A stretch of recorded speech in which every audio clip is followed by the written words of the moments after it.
Goeiedag, ek is Rian Pretorius van die AP Kerk Waterberg in Nylstroom.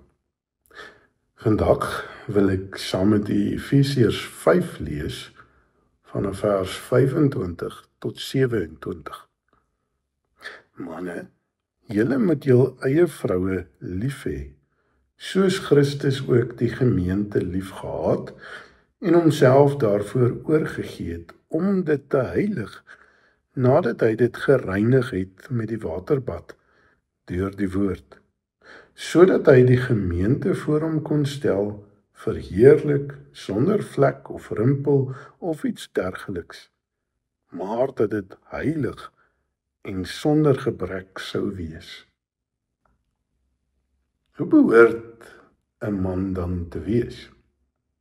Ja, hy moet natuurlik 'n paar plase hê, of 'n goeie pos by 'n stabiele maatskappy, minstens 'n nuwe bakkie ry en nie skaam wees om geld uit te gee.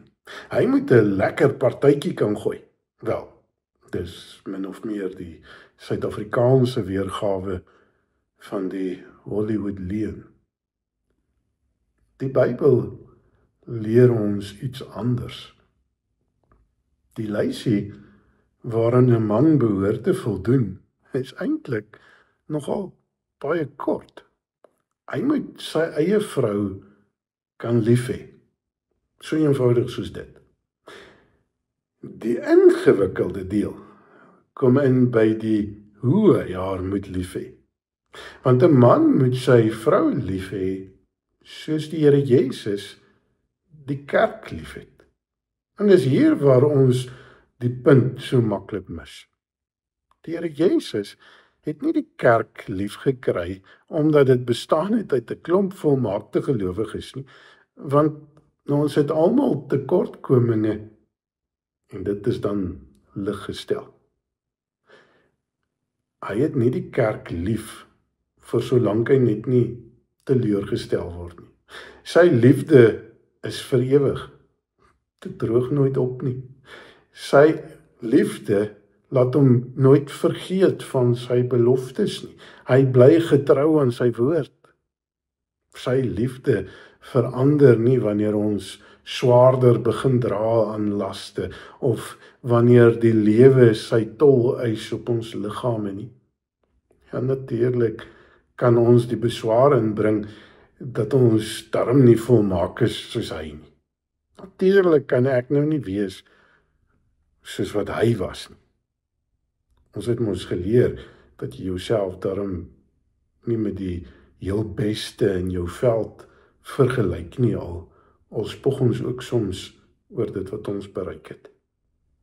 Moet daarom nou net nie van my verwag om soos hy te wees nie.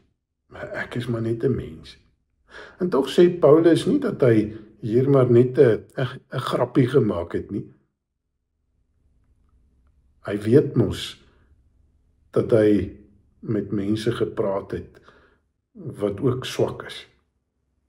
Die opdrag staan egter vas.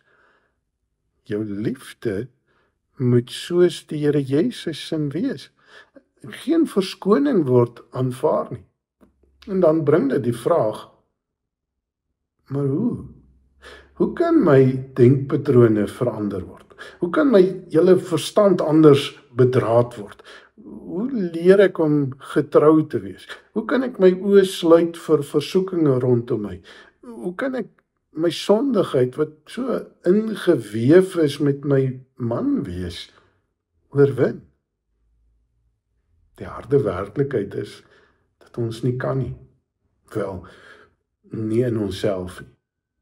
Die Here Jesus het egter nie verniet vir ons kom betaal nie. Hy het ook nie verniet sy gees gestuur om in ons te kom bly nie.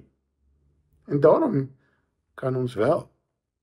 Nie omdat ons maar net hard werk nie. Nie omdat ons maar net hoogs gedissiplineerd optree nie. Ons kan al meer die liefde van Christus uitleef wanneer ons bereid is om te erken dat ons nie kan nie. Wanneer ons vra dat hy ons al meer sal verlos van die kwaad, En wanneer ons dan gedissiplineerd in die krag van die Gees daarteen stry, dis die wonder van die evangelie. Ja, dit word al meer vir ons moontlik wanneer ons krag op die regte plek gaan soek. Kom ons bid saam. Hemelse Vader, gee my die krag en die genade om my tekortkominge al meer te bowe te kom, omdat U in my werk, om dit nie net te wil nie, maar dit ook te doen. Ons bid dit in die naam van U Seun, Jesus Christus. Amen. Mooi dag vir elkeen.